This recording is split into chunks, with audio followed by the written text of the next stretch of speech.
Halo, assalamualaikum warahmatullahi wabarakatuh. Selamat pagi, selamat siang, dan selamat malam buat teman-teman semua. Ketemu lagi bareng saya Khalid di sini. Dan di video kali ini saya mau coba share how do I get infected by COVID-19. Pada saat saya bikin video ini, semua keluarga besar saya di kampung itu nggak ada yang tahu. Jadi awalnya itu di tanggal 18 Desember 2020, itu hari Jumat. Itu saya masih masuk kantor seperti biasa, masuk jam 8, pulang jam 5 sore.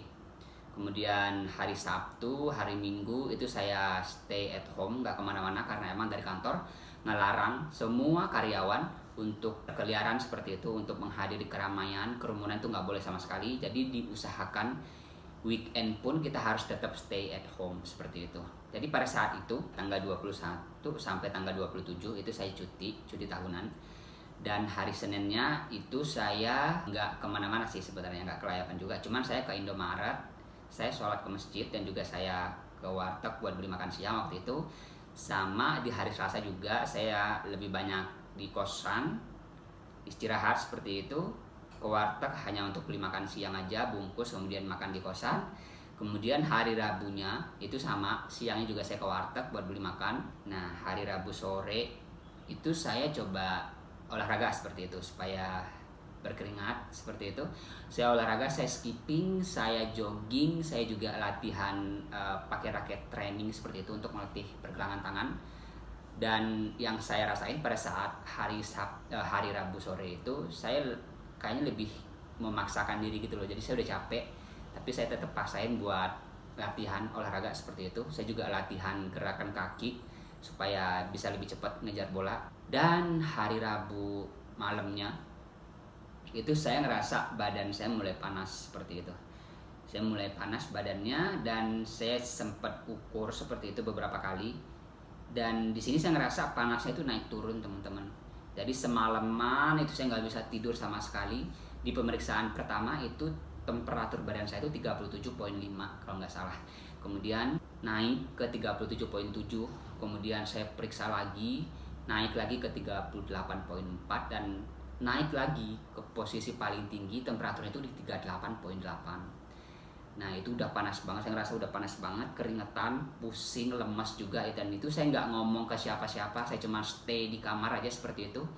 Dan saya nggak bisa tidur, di itu jam 2 dini hari itu saya coba kabarin bapak kosan saya bilang, "Pak, ini sekarang saya lagi demam panas sih Pak, saya berencana besok itu mau ke rumah sakit buat periksa. Saya minta tolong ke bapak kosan saya biar bisa menemani saya seperti itu ke rumah sakit atau ke klinik."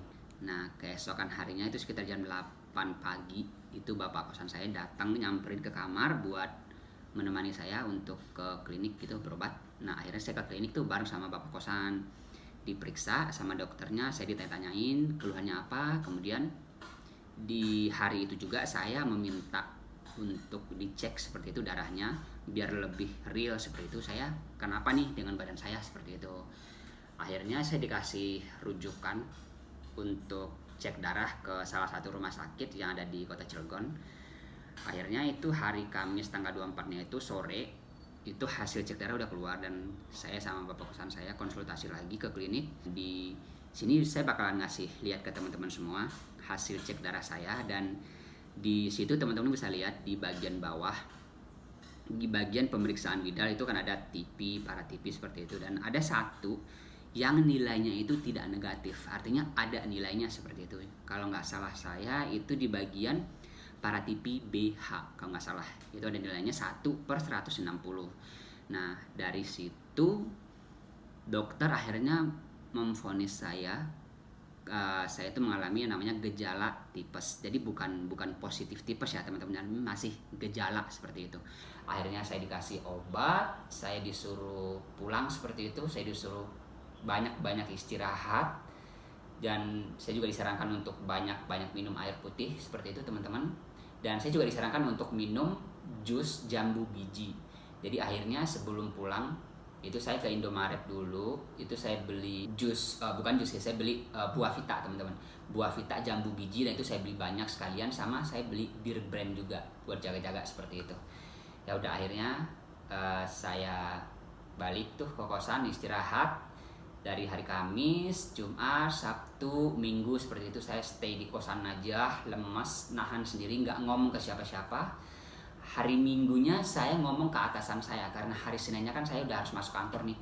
Saya ngomong hari Minggunya ke bos saya seperti itu. Saya bilang, Pak, saya mohon maaf nih, hari Senin kayaknya saya nggak bisa masuk kantor nih.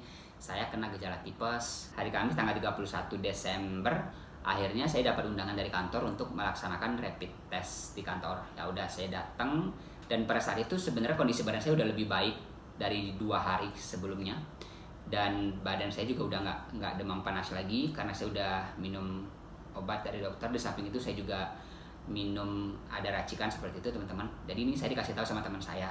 Jadi pada saat saya sakit itu saya lebih banyak minum teh tawar hangat nih teman-teman. Teman-teman bisa bikin di rumah. Kalau misalkan teman-teman lagi sakit seperti itu, teman-teman bikin teh tawar hangat, kemudian masukin 3-4 tetes minyak kayu putih seperti itu. Kemudian teman-teman masukin madu, terserah mau merek apa aja, madu, masukin 1,5 sendok makan, kemudian diaduk dalam kondisi hangat seperti itu, kemudian diminum. Dan itu usahain diminum 2 kali sehari, itu setiap jam 10 pagi sama jam 4 sore aja, nggak apa-apa.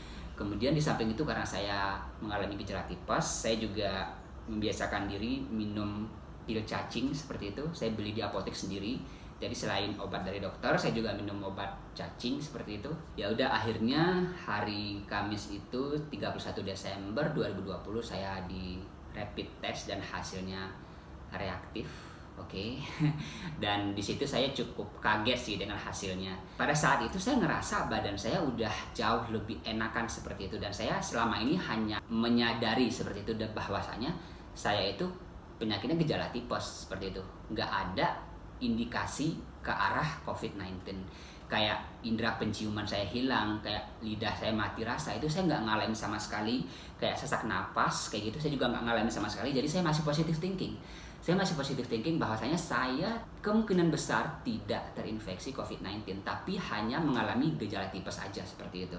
Akhirnya hari Kamis itu saya dikasih tahu hasil rapidnya reaktif, dan saya disuruh untuk pulang istirahat full total di kamar, nggak boleh kemana-mana, jangan kelayapan dulu. Dan kemudian di hari Sabtunya itu tanggal 2 Januari 2021 saya dapat undangan untuk tes PCR di kantor. Kemudian ya udah, saya datang ke kantor, kemudian diperiksa sama petugas medis dari Kimia Farma. Kemudian akhirnya saya disuruh balik lagi ke kosan, istirahat, jangan kelayapan, nggak boleh kemana-mana, stay di kosan aja. Kalau misalkan beli makanan kayak gitu, kamu pesan GoFood aja seperti itu. Ya udah, saya akhirnya balik istirahat, dan saya tetap lanjutin seperti itu, minum teh tawar hangat, ditambahin minyak kayu putih, ditambahin madu sama pil cacing. Saya terus minum setiap hari 2 kali. Kemudian akhirnya hari Sabtu saya tes PCR, dan hari Rabu tanggal 6 Januari 2021 hasil PCR-nya keluar, dan akhirnya saya dinyatakan positif terinfeksi COVID-19 teman-teman semua. Di sini saya ngerasa lebih ke kaget sih sebenarnya, karena pada saat saya PCR pun sebenarnya saya udah ngerasa badan saya udah lebih baik seperti itu dibandingin pada saat saya rapid test sebelumnya. Dan di sini saya dikasih tahu juga nilai CT gain hasil saya PCR itu sekitar 35, di mana keterangannya kalau misalkan CT gain kita itu di bawah 40 itu kita dinyatakan positif COVID-19, dan jika nilai CT gain kita di atas 40 itu baru kita dinyatakan negatif atau bebas dari COVID-19. Ketika nilai CT gain kita tinggi, itu artinya jumlah virus lebih sedikit atau sudah jauh berkurang gitu dibandingkan dengan nilai orang-orang yang memiliki CT gain rendah kayak 17, 15, itu jumlah virus yang ada di dalam tubuhnya itu lebih banyak, dan itu biasanya bakalan menular ke lingkungan sekitarnya. Jadi seperti itu teman-teman semua, akhirnya saya dinyatakan positif COVID-19. Akhirnya informasi tersebut menyebar seperti itu kemana-mana, di kantor juga teman-teman semua udah pada tahu. Dan di sini saya cukup sangat-sangat impresif karena alhamdulillah saya dikelilingi banyak banget orang-orang baik, dan semua orang-orang di kantor saya juga ngasih semangat, ayo Khalid, semangat, kamu pasti bisa sembuh, jangan panik, jangan stres, pokoknya kamu harus bisa sembuh, jangan pikirin ini itu dulu, pokoknya fokus dulu aja kamu ke recovery supaya kamu bisa sembuh lagi. Dan alhamdulillah banyak banget yang ngasih support seperti itu teman-teman. Jadi gini, jadi di saat eh, kita atau mungkin teman-teman semua di rumah yang lagi sakit atau lagi terinfeksi COVID-19 seperti itu, sebenarnya kayak dukungan, doa, support dari orang-orang di sekitar kita, dari orang yang kita sayang itu sangat-sangatlah kita butuhin. Terutama hal ini supaya bisa menjaga mood kita seperti itu, supaya kita tetap stay positive thinking, nggak usah mikir yang aneh-aneh dulu. Wah, gue takut nih kalau misalkan gue terinfeksi COVID-19 gue bakalan mendekati ajal seperti itu. Enggak, justru dengan adanya bantuan, support, doa, dorongan, semangat gitu dari teman-teman kita.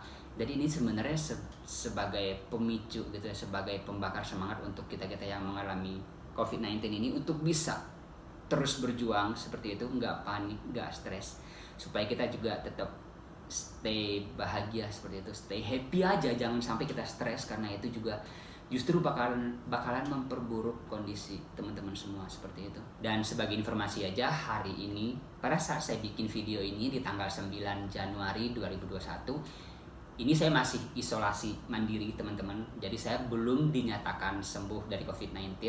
Cuman di sini saya mau share aja ke teman-teman semua, dan di sini saya ngerasa alhamdulillah kondisi saya sudah jauh-jauh lebih baik dibandingkan 1 minggu sebelumnya. Bahkan sekarang saya udah bisa kayak beraktivitas jogging, skipping, dan lari-lari kecil seperti itu. Saya udah bisa beraktivitas di luar. Cuman kan saya masih tergolong pasien positif COVID-19, jadi saya nggak terlalu banyak aktivitas di luar. Dan saya juga mohon doa ke teman-teman semua supaya saya dan mungkin juga teman-teman di luar sana yang sekarang yang saat ini terbaring sakit, terbaring lemas, ataupun yang OTG seperti itu, yang terinfeksi COVID-19, supaya kita semua bisa sama-sama berjuang, kita juga bisa sama-sama semangat untuk sembuh seperti itu. Jangan sampai kalah sama virus. Jaga kesehatan teman-teman semua dengan baik, banyak-banyak istirahat, jangan lupa banyak minum air putih juga. Dan mohon doa juga ke orang-orang terdekat seperti itu, mohon dukungannya juga ke teman-teman sekitar, orang tua terutama, dan juga saudara-saudara teman-teman semua. Dan di sini saya bakalan coba merangkumkan kembali beberapa tips yang teman-teman bisa terapkan, baik itu untuk teman-teman yang lagi dirawat di rumah sakit, yang lagi di isolasi mandiri, ataupun yang statusnya OTG. Nah, di sini saya mau coba sharing, berbagi seperti itu, tips yang perlu teman-teman lakukan pada saat teman-teman terinfeksi virus COVID-19. Yang pertama tentunya jangan lupa teman-teman untuk selalu berdoa, minta sama Allah Subhanahu wa Ta'ala untuk kesembuhan teman-teman. Yang kedua itu jangan lupa juga minta dukungan seperti itu, support, semangat dari keluarga, dari orang tua terutama, kemudian dari teman-teman, dari orang-orang di sekitar kita pokoknya, yang bisa selalu bikin kita bahagia, senang seperti itu, sehingga kita tidak perlu untuk memikirkan ini itu dulu yang bisa bikin kita stres seperti itu. Kemudian yang ketiga itu teman-teman usahain supaya bisa banyak minum air putih. Nggak apa-apa air putih yang dingin atau air putih yang hangat juga nggak apa-apa. Walaupun di antara teman-teman ada yang lagi sakit nih, masih berasa pahit gitu lidahnya, nggak apa-apa, dicoba aja, dipaksain aja gitu, minum air putih hangat sebanyak-banyaknya. Kemudian yang keempat itu teman-teman bisa makan makanan yang enak-enak, nggak apa-apa, makan aja dulu yang banyak, yang bisa bikin kita happy, yang bisa bikin kita senang seperti itu, sehingga kita nggak stres. Kemudian di sini jangan lupa juga teman-teman untuk minum obat seperti itu yang diberikan sama dokter. Dan di sini saya juga pengen nambahin sedikit sih. Kalau bisa nih teman-teman setiap pagi gitu kan ya, jam 10 sama jam 4 sore seperti itu, teman-teman bisa bikin teh tawar hangat seperti itu. Teh tawar hangat ditambahin minyak kayu putih sebanyak 4 tetes seperti itu, atau 3 tetes nggak apa-apa. Kemudian ditambahin lagi madu sebanyak 1,5 sendok makan ya. Kemudian itu diaduk, kemudian diminum seperti itu setiap jam 10 pagi sama jam 4 sore nggak apa-apa. Nah, dan hal ini juga bisa bikin badan kita lebih enak seperti itu, lebih enak kan, lebih fresh dan lebih hangat juga. Kemudian tips berikutnya yang pasti teman-teman harus banyak istirahat, nggak usah mikir ini mikir itu dulu, nanti ujung-ujungnya bisa stres. Kemudian tips berikutnya ini juga bisa diterapkan buat teman-teman kalau misalkan udah bisa nih melakukan aktivitas seperti itu dan udah berasa enakan tapi statusnya masih positif. Kemudian untuk orang-orang yang memiliki CT gen yang udah di atas 30 nih, yang udah mau sembuh seperti itu, kalau misalkan setiap pagi nih, setiap jam 8 atau jam 9 teman-teman bisa berjemur nih di bawah terik matahari seperti itu. nggak perlu lama-lama sebenarnya. Teman-teman bisa cukup 15 sampai setengah jam seperti itu berjemur, sehingga kulit kita juga nggak terlalu kusam seperti itu karena kelamaan di dalam ruangan seperti itu. Ya, paling itu aja sih tips yang bisa saya berikan. Semoga kita semua bisa melewati musibah ini sama-sama, sehingga nantinya kita bisa sembuh kembali, bisa beraktivitas kembali, bisa berkumpul lagi dengan orang-orang sekitar yang kita cintai. Terima kasih untuk hari ini. Sekian dari saya. Assalamualaikum warahmatullahi wabarakatuh.